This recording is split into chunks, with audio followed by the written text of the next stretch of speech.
BJP Trinamool কংগ্রেসের গন্ডগোলকে কেন্দ্র করে উত্তপ্ত তুফানগঞ্জ 2 নং ব্লকের রামপুর 2 নং গ্রাম পঞ্চায়েত এলাকা।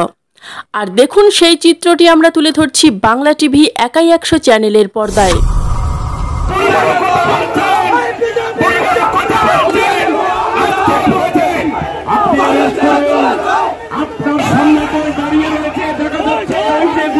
সবার আগে বাংলা টিভি একাই 100 চ্যানেলের খবর পেতে চ্যানেলটিকে ফলো করুন।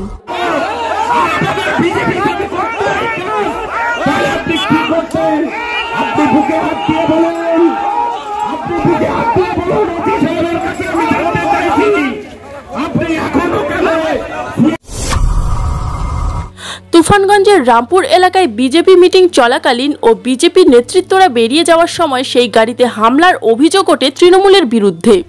এই ঘটনাকে কেন্দ্র করে এলাকায় উত্তেজনা ছড়ায়। অভিযোগ পাল্টা অভিযোগে উত্তপ্ত এলাকায় পুলিশের টহলদারি চলছে। উভয় পক্ষই নির্বাচন কমিশনকে লিখিত অভিযোগ জানাবে বলে জানিয়েছেন। কোচবিহার থেকে অভিজিৎ শীলের রিপোর্ট।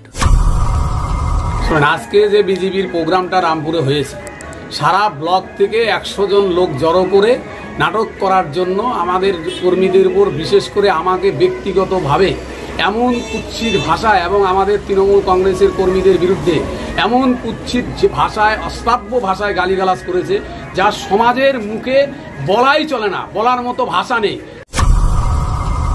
আজকে আমাদের রামপুর বাজারে ভারতীয় জনতা পার্টির পক্ষ থেকে যে নির্বাচনী পথসভা, আমরা 5টা 30 থেকে 7টা 30 পর্যন্ত আমাদের পারমিশন নেওয়া ছিল। আমরা পথসভা সঠিক সময়ে শুরু করেছি। ঠিক পথসভা চলাকালীন অনুমান 6:45 নাগাদ তৃণমূলের হারমাত এই রামপুরে এলাকার নিরঞ্জন সরকারের নেতৃত্বে তৃণমূলের গুন্ডা বাহিনী এসে আমাদের যে সবার উপর ওরা হামলা চালায়। আমরা এখানে ভারতীয় জনতা পার্টির কর্মীরা আমরা অতি ভদ্র, আমরা সেখানে ওদের সাথে পাল্টা কোনো অ্যাকশনে না গিয়ে আমরা আমাদের সভা ওরা বানচাল করার চেষ্টা করে। আমরা এখানে ওসি সাহেব এখানে প্রেজেন্ট আছে, আমি দেখেছি ওসি সাহেব এখানে ওনার যে ভূমিকা, সে ভূমিকা উনি সঠিকভাবে পালন করতে পারে নাই।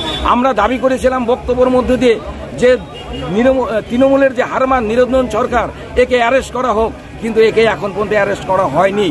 এখনও আমরা নিরাপত্তাহীনতায় ভুগছি। পাশেই দেখুন তৃণমূলের হারমাত্রা জমায়েত আছে।